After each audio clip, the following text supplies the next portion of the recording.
পৌর নির্বাচনে মনোনয়নপত্র যাচাই বাছাই শেষ, অনেকের প্রার্থিতা বাতিল। আইনি জটিলতায় মানিকগঞ্জের সিঙ্গাইরের নির্বাচন স্থগিত।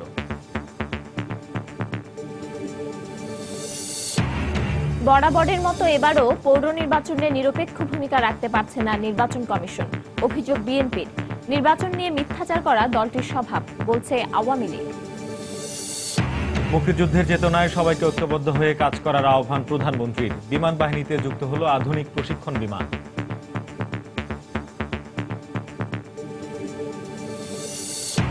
শিগগিরই ফেসবুক সহ সামাজিক যোগাযোগ মাধ্যম খুলে দেওয়ার সিদ্ধান্ত, প্রতিনিধি দলের সঙ্গে বৈঠক শেষে জানালেন স্বরাষ্ট্রমন্ত্রী। এবং চাপ থাকলেও আইএস বিরোধী কোনো জোটে বাংলাদেশের যোগ দেওয়া উচিত নয়, মন্তব্য বিশ্লেষকদের।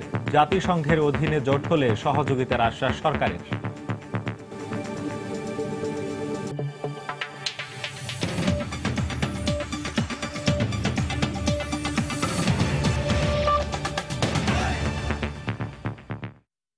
বাংলা সময়ে আপনাদের সঙ্গে আছি আমি পারমিতা হিম এবং আমি শেখ জায়েদ।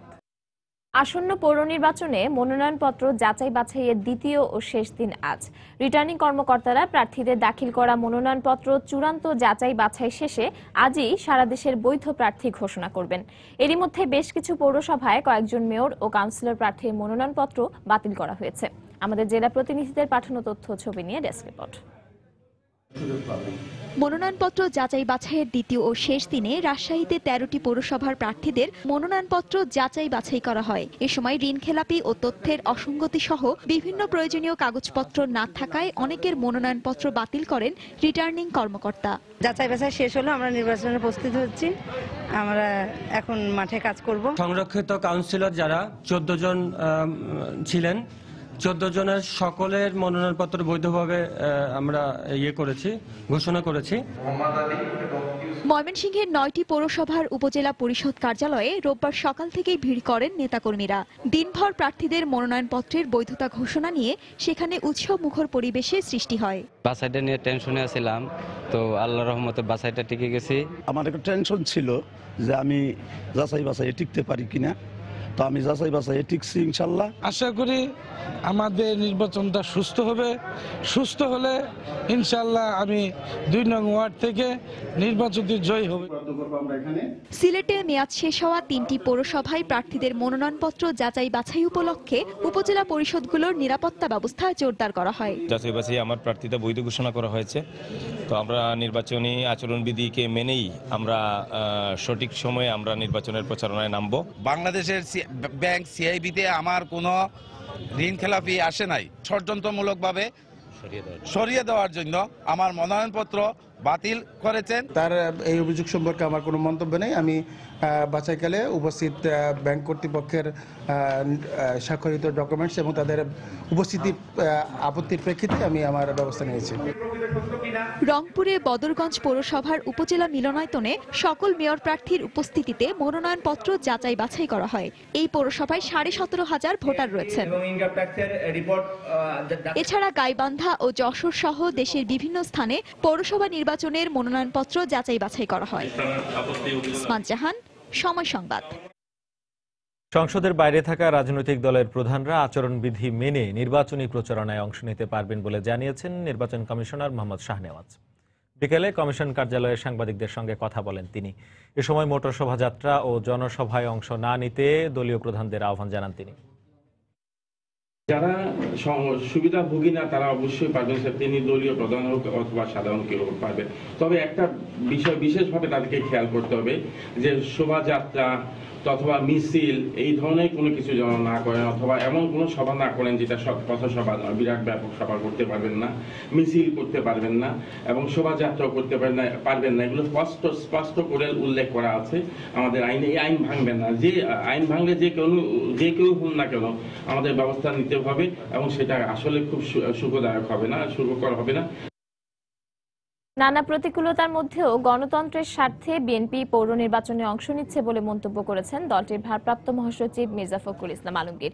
সকালে নয়াপল্টনে বিএনপির কেন্দ্রীয় কার্যালয়ে সাংবাদিকদের তিনি কথা বলেন। এ সময় মির্জা ফখরুল অভিযোগ করে বলেন, বিগত জাতীয় নির্বাচন ও সিটি কর্পোরেশন নির্বাচনের মতো এবারের পৌর নির্বাচনেও নির্বাচন কমিশন নিরপেক্ষ ভূমিকা দেখাতে পারছে না। এখন যে নির্বাচন কমিশনকে আমরা দেখছি গত জাতীয় নির্বাচন থেকে শুরু করে এখন পর্যন্ত নিরপেক্ষতার চিহ্ন মাত্র আমরা তাদের কাছে পাইনি। এবং এইবারকার পৌর নির্বাচনে সেটা আরো বেশি করে দেখা দিয়েছে যে অতি কয়েকদিনের মধ্যে সমস্ত বিধি টিধি তৈরি করে তারা দিয়ে দিয়েছে, যে বিধিগুলো আপনার কোনো মতেই একটা অবাধ সুষ্ঠু নির্বাচনের জন্য সব দলকে অংশগ্রহণ করার জন্য যে একটা প্রস্তুতি সেটা নেওয়া সম্ভব হয়নি।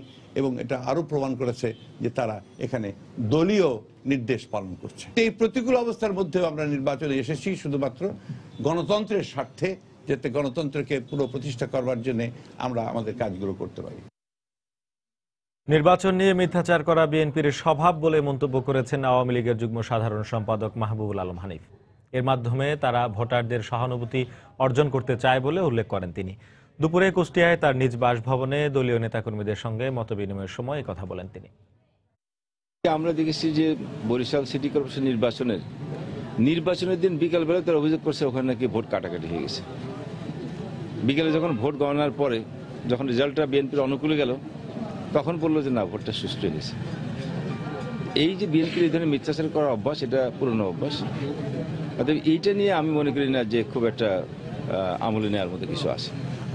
তাদের সামনে সরকারের বিরুদ্ধে অভিযোগ করার কিছু নেই, সরকারের বিরুদ্ধে বলারও কিছু নেই। এখন সেইটার কারণে এখন এই নির্বাচনকে নিয়ে একটু ধোয়া তুলে জনগণের মধ্যে একটু সহানুভূতি তারা নেওয়ার চেষ্টা করছে। নির্বাচনী আচরণবিধি অনুযায়ী প্রচার প্রচারণা শুরু করতে না পারলেও রাজশাহীর বিভিন্ন পৌরসভায় আওয়ামী লীগ ও বিএনপি মনোনীত প্রার্থীরা কৌশলে নেমে পড়েছেন মাঠে। তবে দলীয় মনোনয়ন না পেলেও হাল ছাড়ছেন না বিদ্রোহী প্রার্থীরা। ভোটাররা বলছেন সৎ ও যোগ্য প্রার্থীকেই জনপ্রতিনিধি করতে চান তারা। আর আঞ্চলিক নির্বাচন কর্মকর্তা জানান সুষ্ঠুভাবে ভোট গ্রহণ সম্পূর্ণ করতে প্রস্তুত রয়েছেন তারাও। বিস্তারিত সাইফুর রহমান রকির রিপোর্টে। চায়ের দোকান থেকে শুরু করে রাজশাহীর সর্বত্রই চলছে পৌরসভা নির্বাচনের আলাপ। মনোনয়নপত্র জমা দেওয়ার পর থেকে আওয়ামী লীগ ও বিএনপি সমর্থিত প্রার্থীরা কৌশলে ঘুরছেন ভোটারদের দ্বারে দ্বারে। নিজের পক্ষে ভোট বাগাতে দিচ্ছেন নানা প্রতিশ্রুতি। এই পৌরসভাকে আমি সারা বাংলাদেশের মধ্যে একটি মডেল পৌরসভা হিসাবে আমি ইনশাল্লাহ মানুষের কাছে উন্মুক্ত করব। আর দলীয় মনোনয়ন না পেলেও স্বতন্ত্র প্রার্থী হিসেবে নির্বাচনী প্রচারণা চালাচ্ছেন আওয়ামী লীগ ও বিএনপির বিদ্রোহী প্রার্থীরা। আমাকে দল মনোনয়ন দেয়নি, কিন্তু স্থানীয় আমার জেলা বিএনপি, যুবদল, ছাত্রদল, স্বেচ্ছাসেবক দল সকল নেতৃবৃন্দ তারা চাচ্ছে যে আমি নির্বাচন করি। লবিং গ্রুপিংয়ের কারণেই নৌকা এমন একজনের হাতে দেওয়া হয়েছে, সেই নৌকা নিয়ে এখানে জয়যুক্ত করতে পারবে না। এখানে আমি মনে করি যে নতুন প্রজন্ম আমাকেই প্রয়োজন। তবে ভোটাররা বলছেন সৎ ও যোগ্য প্রার্থীকেই নির্বাচিত করতে চান তারা। যে আমাদের পৌরসভার উন্নয়ন করবে এরকম প্রার্থী আমরা বেছে নেব ইনশাল্লাহ। আমরা চাই নতুন প্রজন্ম যারা আমাদের দিকে সামনের দিকে এগিয়ে নেবে।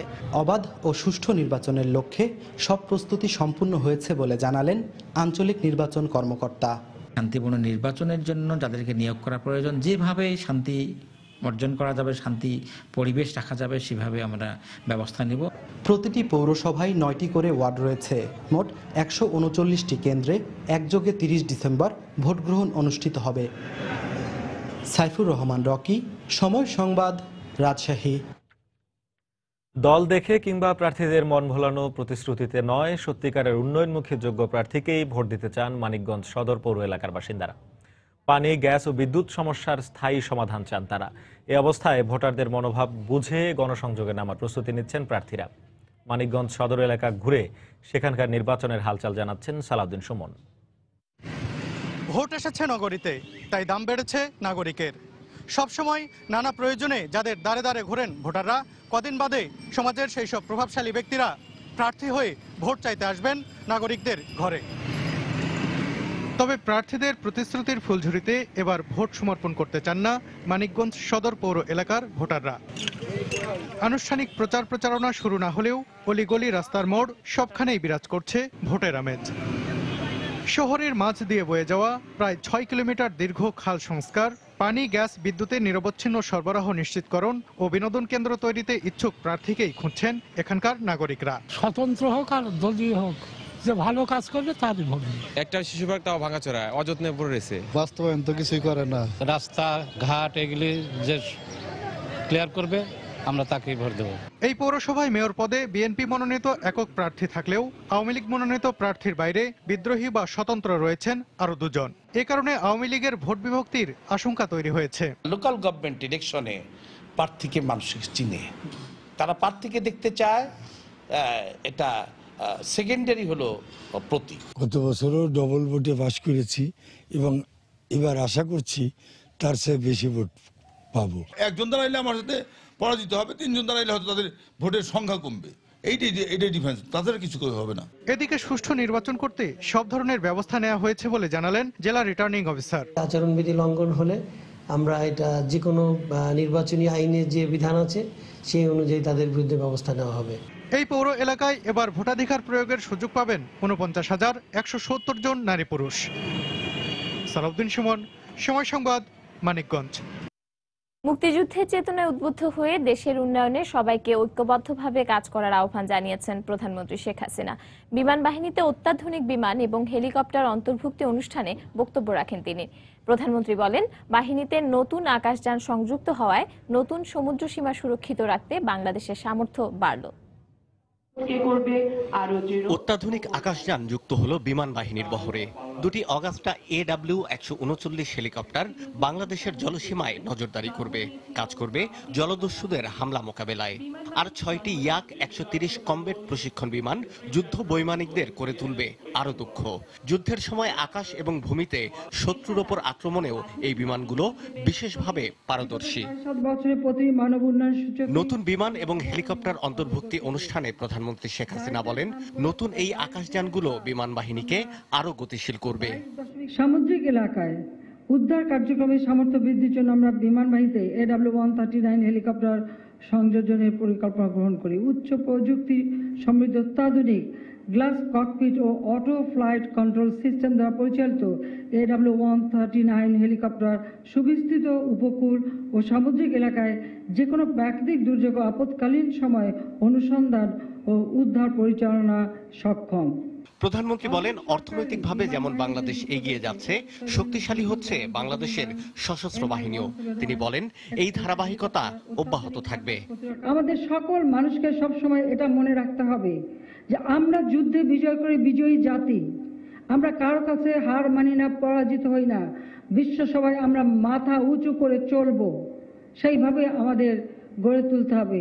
সম্পদের সীমাবদ্ধতা আছে, কিন্তু তা কোনো প্রতিবন্ধকতা সৃষ্টি করতে পারে না যদি আমাদের মধ্যে আত্মবিশ্বাস থাকে। সেই আত্মবিশ্বাস এবং আত্মমর্যাদা বোধ নিয়েই বাংলাদেশের জনগণ এগিয়ে যাবে। এর আগে অন্তর্ভুক্তি অনুষ্ঠানে পৌঁছালে কুচকাওয়াজে অভিবাদন জানানো হয় প্রধানমন্ত্রীকে। কুচকাওয়াজ পরিদর্শন করেন প্রধানমন্ত্রী, সালাম গ্রহণ করেন বিমান সেনাদের। শাহ আলী জয়, সময় সংবাদ, ঢাকা। বাংলার সময় আরো থাকছে। পূর্বশত্রুতার জেরে ধারালো অস্ত্রের আঘাতে কুষ্টিয়ায় বন্ধুর হাতে কলেজ ছাত্র খুন, অভিযুক্ত পলাশেরও লাশ উদ্ধার।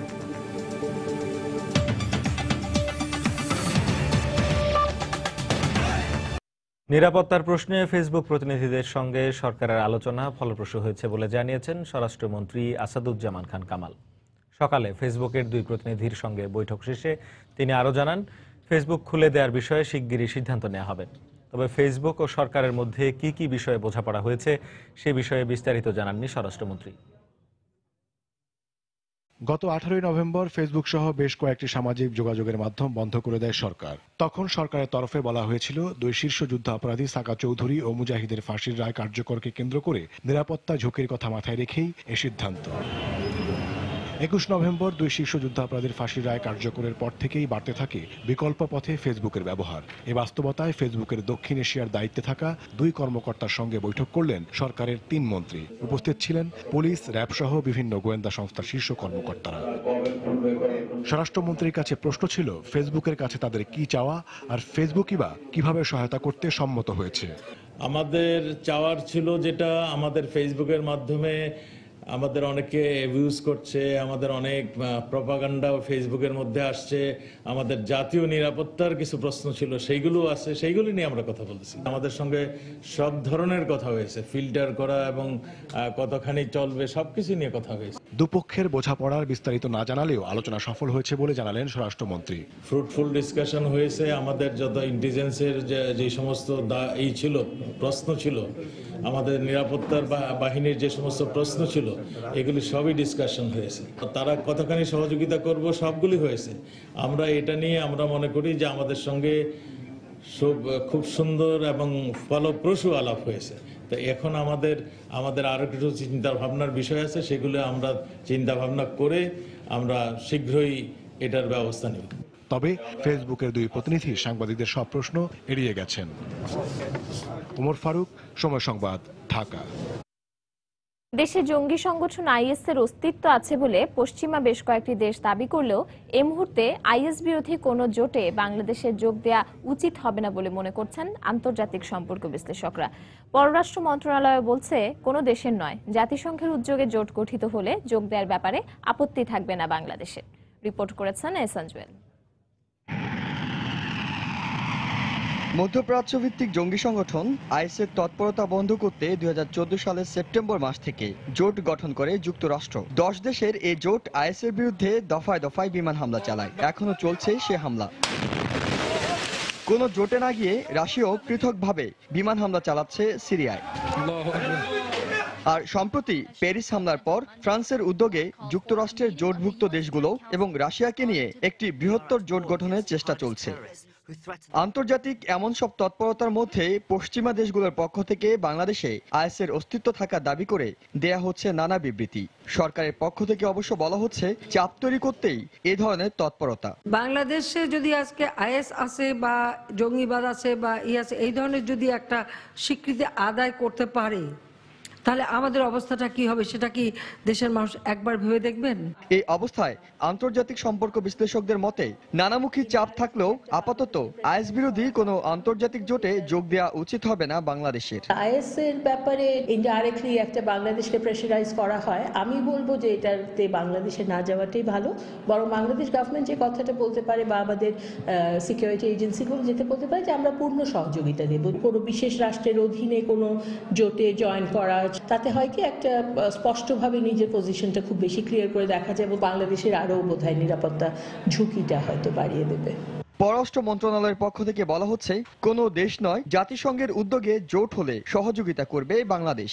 আইএস বিষয়ে জাতিসংঘের নেতৃত্বে যদি কিছু কার্যক্রম গ্রহণ করা হয়, বাংলাদেশ সেটাতে অংশগ্রহণ করবে এবং বাংলাদেশ হিউম্যানিটেরিয়ান গ্রাউন্ডে যে রিহ্যাবিলিটেশন, প্রচুর শরণার্থী ডিসলজড হয়ে যাচ্ছেন, তাদের সহায়তার জন্য ডাক্তার, নার্স বা প্রশিক্ষণ বা শিক্ষা সহায়তা এগুলি হতে পারে।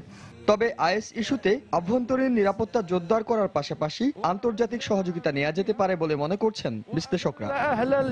এহসান জুয়েল, সময় সংবাদ, ঢাকা। দিনাজপুরে কান্তজিউ মন্দিরের রাসমেলা যাত্রা প্যান্ডেলে ককটেল হামলার ঘটনায় বিস্ফোরক আইনে একটি মামলা দায়ের করা হয়েছে। গতরাতে মেলার ইজারাদার হারেশ উদ্দিন বাদী হয়ে কাহরোল থানায় মামলাটি দায়ের করেন। এদিকে কাহরোল থানার ভারপ্রাপ্ত কর্মকর্তাকে প্রত্যাহার করার পর থানার second officer sub inspector Tajul ইসলামকে চলতি দায়িত্ব দেওয়া হয়েছে। মেলা চললেও যে কোনো ধরনের অপ্রীতিকর পরিস্থিতি এড়াতে গতকাল থেকে যাত্রা ও সার্কাস বন্ধ রয়েছে। তবে মেলার নিরাপত্তায় কাজ করছে কাহরোল ও বীরগঞ্জ থানা পুলিশ, পাশাপাশি মোতায়েন রয়েছে র্যাব ও গোয়েন্দা পুলিশ। শুক্রবার রাত 12:30টার দিকে দিনাজপুরের কান্তজিউ মন্দিরে যাত্রাপালা চলার সময় ককটেল হামলা চালায় দুর্বৃত্তরা।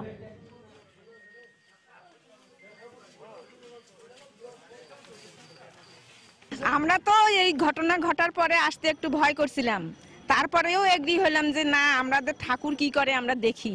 পেটের দায়ে আসছে গরিব মানুষ, তারা কিছু রোজগার করে এখান থেকে নিয়ে যায়, বাল বাচ্চাকে খাওয়াবে। তা আমরা এটাই চাচ্ছি যে মাঠে যেন যেরকম 10 দিন আগে চলছিল এরকমই যেন আবার ফিরে আসে পরিস্থিতি। যারা আমাদেরকে পিছনের দিকে নিয়ে যেতে চায়, আমাদের সংস্কৃতিকে আমাদের ফিরে দিতে চায়, তাদের বিরুদ্ধে আমরা আমাদের সংস্কৃতি নিয়ে, আমাদের নাটক নিয়ে, আমার কর্মসূচি নিয়ে আমি আন্দোলন করে যাচ্ছি। আমরা ধিক্কার জানাচ্ছি এবং সরকারকে আরও কঠোর হওয়ার জন্য অনুরোধ করছি। মামলা আমাদের আইও হচ্ছে এসআই আহচান, তিনি তার তদন্ত কার্যক্রম শুরু করছেন এবং আমাদের অতিরিক্ত পুলিশ সুপার মহোদয় এটা তদন্ত তদারকি করতেছে। ঘটনার পরবর্তীতে ওসি সাহেবকে সাময়িকভাবে প্রত্যাহার করা হয়েছে এবং সেখানে আমাদের যে সেকেন্ড অফিসার ছিল সিনিয়র, তাকে দায়িত্ব দেওয়া হয়েছে। জামালপুর ও খুলনায় সড়ক দুর্ঘটনায় একই পরিবারের 2 জন সহ 4 জন নিহত এবং অন্তত 6 জন আহত হয়েছেন। সকালে জামালপুর মেলান্দহ সড়কের ঝিনাই ব্রিজের ওপর একটি পিকআপ ভ্যানের সঙ্গে যাত্রীবাহী একটি সিএনজি অটোরিকশার মুখোমুখি সংঘর্ষ হয়। এতে ঘটনাস্থলেই 2 বোন নিহত হন। আহত হন সিএনজির আরও 4 যাত্রী। আহতদের উদ্ধার করে জামালপুর জেনারেল হাসপাতালে ভর্তি করা হয়েছে।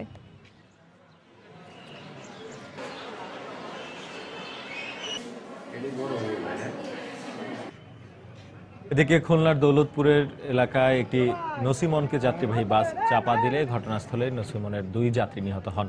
আহত হন আরও 2 জন। পরে আহতদের উদ্ধার করে খুলনা মেডিকেল কলেজ হাসপাতালে ভর্তি করা হয়।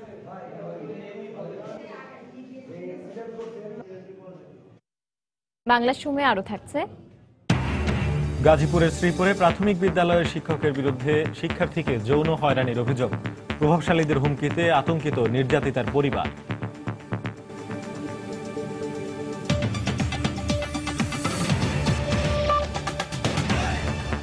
আরএফএল ওয়াটার পাম্প, পানি দেবে টেনশন নয়। ব্যাটারি চালিত যান চলাচল বন্ধের দাবিতে পঞ্চগড়ে অনির্দিষ্টকালের পরিবহন ধর্মঘট চলছে। মোটর মালিক সমিতি ও 3টি পরিবহন শ্রমিক ইউনিয়নের ডাকে আজ সকাল থেকে এ ধর্মঘট শুরু হয়। মোটর মালিক সমিতির নেতাদের অভিযোগ, নিষেধাজ্ঞা অমান্য করে জেলার বিভিন্ন সড়কে 3 হুইলার, ব্যাটারি চালিত ইজি বাইক অবাধে চলাচল করছে। এতে প্রায়ই ছোট বড় নানা দুর্ঘটনা ঘটছে। এ বিষয়ে প্রশাসনকে বারবার জানালেও কোনো পদক্ষেপ নেওয়া হয়নি বলে অভিযোগ মালিক সমিতির। এছাড়া দাবি আদায় না হওয়া পর্যন্ত ধর্মঘট চলবে বলে হুঁশিয়ারি দেন পরিবহন শ্রমিক নেতারা। এদিকে ধর্মঘটের কারণে চরম দুর্ভোগে পড়েছেন সাধারণ যাত্রীরা। গাড়ি ঘোড়া কোনো চলতেছে না, দিনাজপুর যাওয়ার জন্য চরম সমস্যায় পড়ছি। এখানে কোনো গাড়ি ঘোড়া চলছে না, গাড়ি ঘোড়া ধর্মঘট। এই অবস্থায় আমি কি করে শতাবগঞ্জে পৌঁছবো? নসিমন করিমন যে পর্যন্ত বন্ধ না থাকবে সে পর্যন্ত আমাদের পঞ্চগড় জেলা ধর্মঘট চলবে।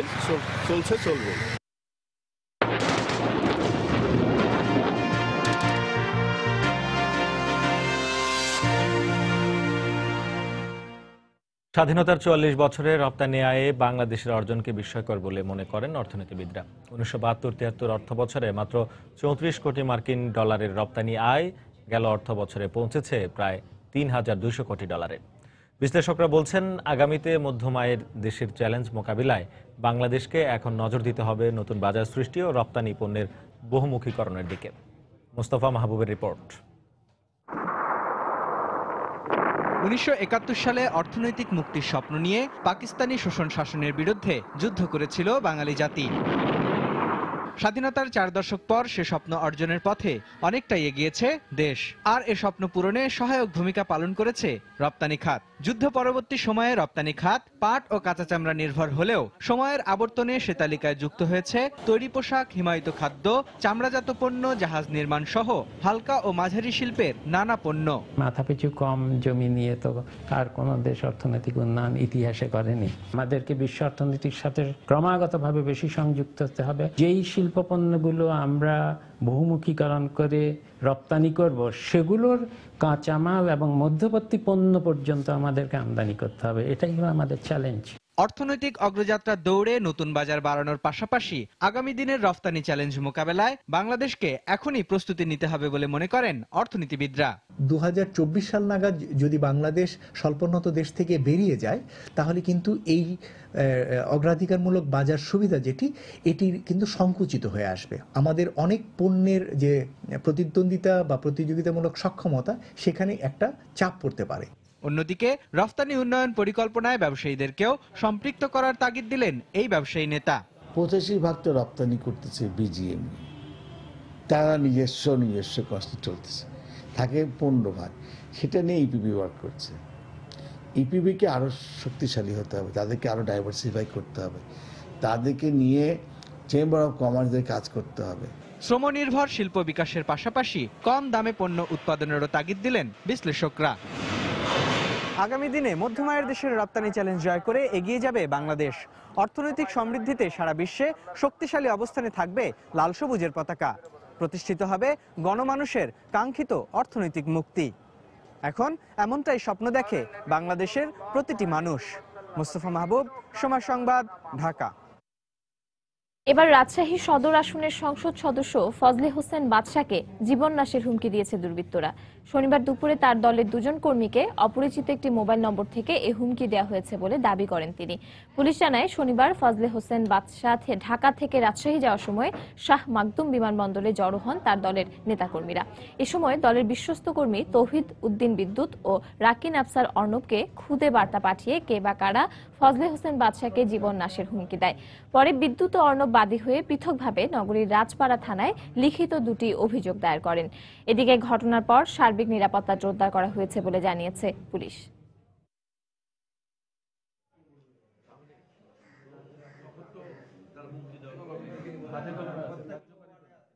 তারা খুব ভালো জানে যে হুমকিতে আমি ভয় পাওয়ার কথা নয়। আমি খুব ভয়ও পাই নাই, সন্তুষ্ট হয়নি। প্রতিদিন কাউকে না কাউকে হুমকি দিবে, এটা তো হতে পারে না এবং সেটা বন্ধ করতে হবে। কিছুদিন পূর্বে এই রাজশাহী মহানগরের বিশিষ্ট 8 জন ব্যক্তিকে চিঠির মাধ্যমে একটা হুমকি প্রদান করা হয়েছিল। তো আমরা বিষয়টা খতিয়ে দেখছি যে এই মোবাইলের মেসেজ এবং ওই চিঠি, এই দুইটির কোনো যোগসূত্র আছে কিনা। কুষ্টিয়ায় তুচ্ছ ঘটনাকে কেন্দ্র করে বন্ধুর ধারালো অস্ত্রের আঘাতে সুমন আলী নামে এক কলেজ শিক্ষার্থীর মৃত্যু হয়েছে। এদিকে ঘটনার পর অভিযুক্ত পলাশ গলায় ফাঁস দিয়ে আত্মহত্যা করেছে বলে জানিয়েছে পুলিশ। প্রত্যক্ষদর্শীরা জানান, সকাল 9:45টার দিকে সদর উপজেলার হরিপুর বাজার এলাকায় কলেজ ছাত্র সুমনের সঙ্গে তার বন্ধু পলাশের বাগবিতণ্ডা হয়। এক পর্যায়ে পাশের কাঠমিস্ত্রির দোকান থেকে ধারালো অস্ত্র নিয়ে সুমনকে এলোপাতাড়ি আঘাত করে পলাশ। পরে স্থানীয়রা তাকে উদ্ধার করে কুষ্টিয়া জেনারেল হাসপাতালে ভর্তি করলে চিকিৎসাধীন অবস্থায় তার মৃত্যু হয়। এদিকে ঘটনার পর পাশের একটি বাড়িতে আত্মগোপন করে পলাশ। খবর পেয়ে পুলিশ ও এলাকাবাসী ঘরটি ঘিরে ফেললে আত্মহত্যার পথ বেছে নেয় সে। তবে ঠিক কী কারণে তাদের মধ্যে ঝগড়া ছিল তা এখনো জানা যায়নি। আমলা ডিগ্রি কলেজের ছাত্র, সে প্রাইভেট পড়ে বাড়ি যাওয়ার সময় বাটাল দিয়ে তাকে কয়েকটি জায়গায় স্টাক করে, তৎক্ষণাৎ এলাকার জনগণ তাকে হাসপাতালে পাঠানোর পরে সে মারা যায়। যে ব্যক্তি এই স্টেপটা করে, এলাকার জনগণ ধাওয়া করলে সে তার নানার বাড়ির মধ্যে ঢুকে পড়ে। রুম ভেঙে দেখা গেল যে সে ফ্যানের সাথে একটি কাপড় দ্বারা হ্যাং করে সে মারা গেছে। গাজীপুরের শ্রীপুরে প্রাথমিক বিদ্যালয়ের এক শিক্ষকের বিরুদ্ধে যৌন হয়রানির অভিযোগ পাওয়া গেছে। নির্যাতিত ছাত্রী ও তার স্বজনদের অভিযোগ, স্থানীয় দরগারচালা সরকারি প্রাথমিক বিদ্যালয়ের শিক্ষক দুলাল গতকাল সন্ধ্যায় কোচিং শেষে 5ম শ্রেণীর ওই ছাত্রীকে একা পেয়ে যৌন হয়রানি করে। এ ঘটনায় লিখিত অভিযোগের ভিত্তিতে একটি তদন্ত কমিটি গঠন করা হয়েছে বলে জানিয়েছেন শ্রীপুর প্রাথমিক শিক্ষা অফিসার। এদিকে অভিযুক্ত শিক্ষকের হুমকিতে থানায় মামলা করতে পারছে না বলে অভিযোগ করেছেন নির্যাতিতার স্বজনরা। দুলাল মাস্টারের ভাই আছে, বাপ আছে, তারা আইসা বাড়িতে আর বাড়ির গার্জিয়ানকে হুমকি রেখে ধরে আর কিছু কোনা। আমি যদি এই কথা কয়ে দিই যে স্যারে আমারে মারে, আমার যদি পড়া না কয়ে দে। দরকারচালা সরকারি প্রাথমিক বিদ্যালয়ের শিক্ষক দুলাল মিয়ার বিরুদ্ধে একটা অভিযোগ পাওয়া গেছে যে আমি 3 সদস্যের একটা কমিটি গঠন করেছি এটি সাহেবদের নিয়ে। তারা অতি দ্রুত তদন্ত করে রিপোর্ট দেবে, যদি দোষী সাব্যস্ত হয় অবশ্যই প্রয়োজনীয় ব্যবস্থা গ্রহণ করব। বাগেরহাটে কলেজ ছাত্রীকে আগুনে পুড়িয়ে হত্যার ঘটনায় জড়িতদের বিচারের দাবিতে মানববন্ধন করেছে শিক্ষক, শিক্ষার্থী ও এলাকাবাসী। দুপুরে কচুয়া উপজেলা সদরের 0 পয়েন্টে ঘণ্টাব্যাপী এই কর্মসূচি পালন করেন তারা। এ সময় বক্তারা নিহত সোনিয়ার স্বামী মন্টু আকনকে দ্রুত গ্রেপ্তার করে শাস্তির আওতায় আনার দাবি জানান। গত 26 নভেম্বর পারিবারিক কলহের জের ধরে কচুয়া উপজেলার শহীদ শেখ আবু নাসের ডিগ্রি কলেজের ছাত্রী সোনিয়া আক্তারের গায়ে কেরোসিন ঢেলে আগুন ধরিয়ে দেয় তার স্বামী। গতকাল সকালে মারা যান সোনিয়া আক্তার।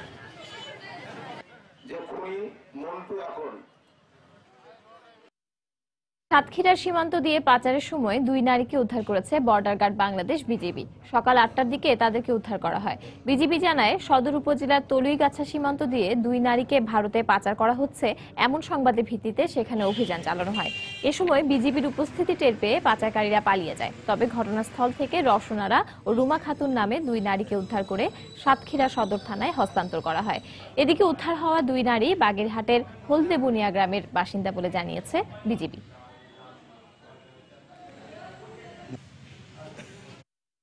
ফরিদপুরে পুলিশের তালিকাভুক্ত শীর্ষ সন্ত্রাসী হাতকাটা শাহিনের লাশ উদ্ধার করা হয়েছে।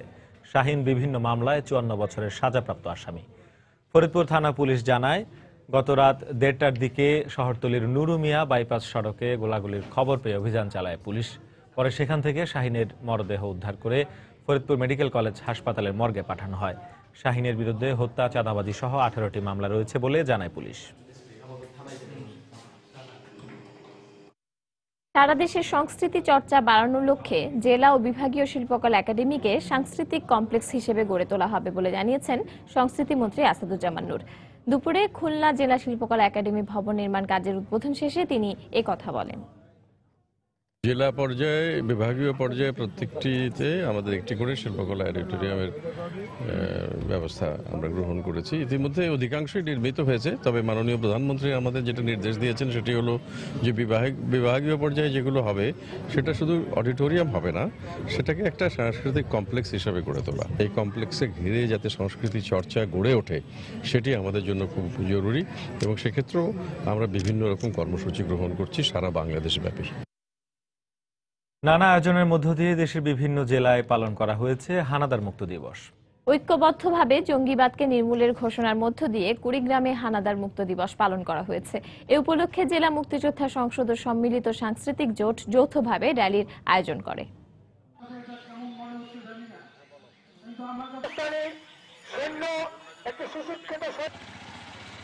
আজকের দিনে শত্রুমুক্ত হয় ব্রাহ্মণবাড়িয়ার আখাউড়া উপজেলা। এ উপলক্ষে স্থানীয় মুক্তিযোদ্ধারা পুরাতন পোস্ট অফিসের সামনে পতাকা উত্তোলন সহ নানা কর্মসূচি পালন করেন। এদিকে দিবসটি উপলক্ষে ফেনীতে মুক্তিযুদ্ধের স্মৃতিচারণ ও আলোচনা সভার আয়োজন করে বাংলাদেশ মুক্তিযোদ্ধা সংসদ।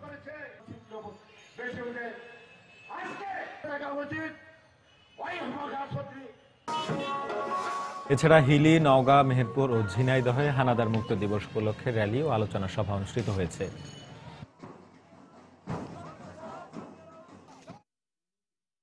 বাংলা সময়ের এ পর্যায়ে শীর্ষ সংবাদগুলো জানিয়ে দিচ্ছে আরেকবার। পৌর নির্বাচনে মনোনয়নপত্র যাচাই বাছাই শেষ, অনেকের প্রার্থিতা বাতিল। আইনি জটিলতায় মানিকগঞ্জের সিংগাইরের নির্বাচন স্থগিত। বরাবরের মতো এবারও পৌর নির্বাচনে নিরপেক্ষ ভূমিকা রাখতে পারছে না নির্বাচন কমিশন, অভিযোগ বিএনপির। নির্বাচন নিয়ে মিথ্যাচার করা দলটির স্বভাব, বলছে আওয়ামী লীগ। মুক্তিযুদ্ধের চেতনায় সবাইকে ঐক্যবদ্ধ হয়ে কাজ করার আহ্বান প্রধানমন্ত্রীর। বিমান বাহিনীতে যুক্ত হলো আধুনিক প্রশিক্ষণ বিমান।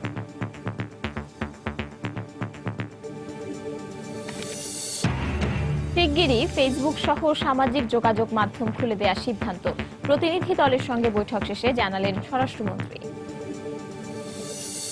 এবং চাপ থাকলেও আইএস বিরোধী কোনো জোটে বাংলাদেশের যোগ দেওয়া উচিত নয়, মন্তব্য বিশ্লেষকদের। জাতিসংঘের অধীনে জোট হলে সহযোগিতার আশ্বাস সরকারের। দর্শক, এই ছিল বাংলা সময়। যে কোনো খবর পেতে ভিজিট করুন সময়নিউজ.tv। এছাড়া এই মাত্র পাওয়া খবর আপনার মোবাইলে পেতে SMS করুন *SL লিখে পাঠিয়ে দিন 16342 নম্বরে। সঙ্গে থাকুন সময়।